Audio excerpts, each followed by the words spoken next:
පසුගිය දවසක පැවැත්වුණු miss world තරඟය වෙත කාගෙත් අවධානය යොමු වුණා. යම්කිසි තරඟකාරියක් ඒ වගේ වේදිකාවකට යන්නේ තමන්ගේ රට වගේම ඒ රටේ ඉන්න සියලුම ජනතාව නියෝජනය කරමින් ඒ රටට කීර්තියක් ජයග්‍රහණයක් ලබා ගන්න අරමුණෙන්.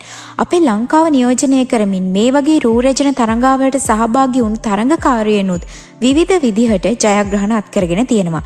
හැබැයි ඔයාලටත් මතක ඇති මෑතකදී බොහොම කාලයකට පස්සේ විවාහක රූරජන කිරුළ ලංකාවට හිමි වුණත් ඉතාම අවාසනාවන්ත විදිහට ඒ කිරුළ ලංකාවට අහිමි වුණා කියලා. මේක ලංකාවට ලොකු කළු පැල්ලමක් එකතු වුණා. ඉතින් මේ කිරුළ අහිමි වුණේ විනිශ්චය මණ්ඩලයේ තීරණයකින් කිරුළ පැලඳුවාට පස්සේ ආයෙමත් කිරුළ ගලවලා වෙන කෙනෙකුට පැලඳවපු නිසා. ඉතින් ලංකාව විතරක් නෙවෙයි මේ විදිහට අනුන්ගේ කිරුළක් තමන්ගේ වගේ ගලවලා උදුරලා දාගත් තරඟකාරියෝ විවිධ අවුරුදුවල විවිධ රූරජන තරඟවල ඉඳලා තියෙනවා. ඉතින් මේ වීඩියෝ එක අවසාන වෙනකම් බැලුවොත් ඒ සිදුවීම් සියල්ලම ඔයාලටත් බලන්න පුළුවන්. 2016දී කොලොම්බියාවේ බැන්බුකෝ රැජින තේරීමේ තරඟාවලියකදී මේ වගේ සිදුවීමක් වුණා. මේක දිහා බැලුවම නම් පේනවා මේක තනිකරම ඉරිසියාව දරා ගන්න බැරුව කරපු දෙයක් කියලා.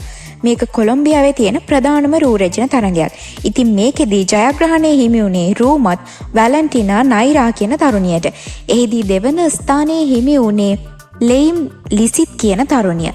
ඉතින් ජයග්‍රාහිකාව කිරුළ පැලඳුවාට පස්සේ ඡායාරූප ගනිමින් සිටියේදී දෙවන ස්ථානයේ දිනු තරුණිය හදිස්සියෙන්ම ජයග්‍රාහිකාවගේ හිසේ තිබූ කිරුළ රැගෙන ඇගේ හිසෙන් පැලඳුව ගත්තා.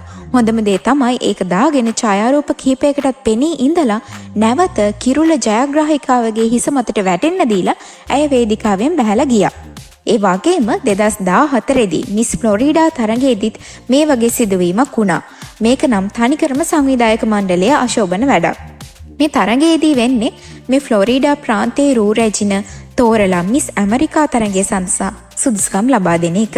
මේ විදිහට ප්‍රාන්ත ගණනාවක මේ තරඟයේ තියලා තමයි අවසානයේ ඇමරිකානු රූරැජින තේරීමේ තරඟයට තරුණියක් සහභාගී වෙන්නේ. ඉතින් 2014දී මේ ෆ්ලොරිඩා ප්‍රාන්තයේ ජයග්‍රාහිකා වුණේ රූමත් එලිසබෙත් රිචල් කියන තරඟකාරිය. නමුත් සිද්ධ වුණේ කවුරුවත් හිතපු නැති දෙයක්. තරඟයේ අවසාන වෙලත් සතියකට පස්සේ නැවත සංවිධායක මණ්ඩලය විසින් නිවේදනය කරා ඔවුන්නේ නිවේදනය කියලා තිබුණේ අවසන් තරඟයේදී විනිශ්චයකරුවන් ලකුණු එකතු කිරීමේදී වරදක් සිදු වෙලා තියෙනවා කියලා. ඒ අනුව පළමු ස්ථානයේ හිමි වෙන්න ඕනි එලිසබෙත්ට නෙවෙයි දෙවෙනි ස්ථානයේ හිමි වුණු වික්ටෝරියා කියන තරුණියට කියලයි. ඉතින් මේ අවාසනාවන්ත සිදුවීමෙන් පස්සේ එලිසබෙත් කියන තරුණිය දින ගණනාවක් පුරාවටම කම්පාවට පත් වෙලා ඉඳලා තියෙනවා. 2015 බ්‍රසීලියානු රූරජන තේරීමේ තරඟයේ ඇතුළේදී කිරුළ හිමි කරගන්න අවස්ථාව හිමි වුණේ කැරොලිනා ටොල්ඩෝ කියන රෝමත් තරුණියට. හැබැයි ඇයට කිරුළ පැලඳුවාට පස්සේ ඇයත් සමගම මේ තරඟයට සහභාගී වුණු ශිසලෙන් හයලා විසින් ඇගේ කිරුළ ගලවලා විසික් කරලා ඇයට බැනවැදුණා. ඊට පස්සේ ඇය වේදිකාවෙන් බැහැලා ගියත් පසුව නිවේදනයකින් සඳහන් කරේ බ්‍රසීල තරඟ තුර මේ වගේ තරඟ සියල්ලක්ම මුදලට විකිණෙන බව. කිරුළ හිමි කරගත් තැනැත්තිය විනිසුරුකරුවන් මුදලට ගත්ත නිසා තමයි ඇයට මේ ජයග්‍රහණය ලැබුණේ කියලත් ඇය කියලා තිබුණා. හැබැයි මේ සිදුවීමෙන් එම තරුණියන් දෙදෙනාටම විශාල චරිත හානියකුත් සිද්ධ වුණා. ඒ වගේම 1957දී ඇමරිකානු අවිවාහක රූරැජන විදිහට කිරුළ පැලඳුවේ මේරි ලියෝනා කියන තරුණිය. හැබැයි කිරුළ හිමිකර ගැනීමෙන් පසුව සංවිධායක මණ්ඩලය හොයාගෙන තියෙනවා ඇය තරඟයේ ප්‍රධාන නීති කීපයක්ම බිඳපු කෙනෙක් කියලා. අවිවාහක රූරැජන විදිහට කිරුළ පැලඳුවත් ඇය ඊට පෙර විවාහ වී දරුවන් දෙදෙනෙක්ම සිටින මවක් කියලා සංවිධායක මණ්ඩලය හොයාගෙන තියෙනවා. ඒ වගේම ඇගේ නියම වයස අවුරුදු 18ක් වුණත් ඇය තරඟයේදී කියලා තියෙන්නේ ඇයට අවුරුදු 21ක් කියලා. කොහොම වුණත් පසුව හොයාගෙන තියෙන්නේ ඇය අවුරුදු 14දී විවාහ වී දරුවන් ලැබී ඇති බව. ඊට පස්සේ අවුරුදු 17 සිට ඇය තනිව ජීවත් වෙලා තියෙනවා. කොහොම වුණත් කිරුළ අහිමි වීමෙන් පස්සේ ඇය කීප වරක්ම සියදිවි හානි කර ගැනීමට යොමු වෙලා තියෙනවා. ඒ වගේම මත්ද්‍රව්‍ය භාවිතා කරන්නත් යොමු වෙලා 2010 වසරේදී ජීවිතයෙන් සමුගෙන තියෙනවා. ලංකාවට කළු පැල්ලමක් ගෙනවපු සිද්ධියක් තමයි විවාහක ලෝක රූරැජන කිරුළ හිමි කරගත්ත කැරොලන් ජූරි ශ්‍රී ලංකා විවාහක රූරැජන ලෙස කිරුළ පැලඳු පුෂ්පිකා ද සිල්වාගෙන් කිරුළ නැවත ගලවාගෙන එය දෙවන ස්ථානයේ ලැබපු කාන්තාවට පැලඳවීම. මේට හේතු වුණේ පුෂ්පිකා ද සිල්වා විවාහයෙන් වෙන් වී ඇති බවට පැවසීම. කොහොම වුණත් අවසානයේදී පුෂ්පිකාට කිරුළ හිමි වුණා. වගේම කැරොලින් ජූරිට විවාහක රූ රැජින කිරුලා හිමි වුණා. 2002 වසරේදී විශ්ව රූ රැජින කිරුළ හිමි කරගෙන තියෙන්නේ රුසියානු ජාතික රූ රැජිනුණු ඔස්කානා කියන තරුණිය.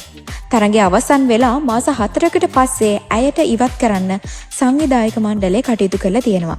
මේකට හේතුව තමයි විශ්ව රූ රැජිනට කිරීමට නියමිත හා බැඳී සිටින වගකීම් නිසි ලෙස ඉටු නොකිරීම හා ඒ වැඩ පැහැර හැරීම. ඇය කියලා තිබුණේ ඇය අධ්‍යාපන කටයුතු වල නිරත වෙලා ඉන්න නිසා ඇයට ඒ කටයුතු වෙනුවෙන් ලොව වටා සංචාරය කරන්න බෑ කියලා. මේ නිසා කිරුළ හිමි වෙලා මාස 4කට පස්සේ ඇයට විශ්ව රූ රැජින කිරුළ අහිමි වුණා.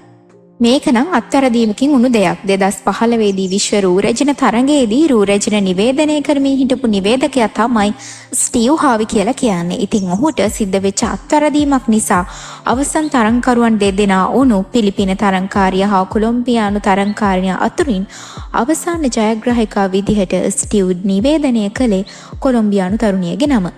ඉතින් ඇයට හිමි කිරුළ පැලඳුවාටත් පස්සේ තමයි ස්ටීව් ආයමත් කිව්වේ ඔහුට වැරදීමක් සිද්ධ වුණා. සැබෑ ජයග්‍රාහිකා වෙන්නේ පිලිපිනේ නියෝජනය කරපු තරුණිය කියලා. ඉතින් මේක විශ්ව රූ රැජින තරඟයේ ලොකු කළු පැල්ලමක් වුණා.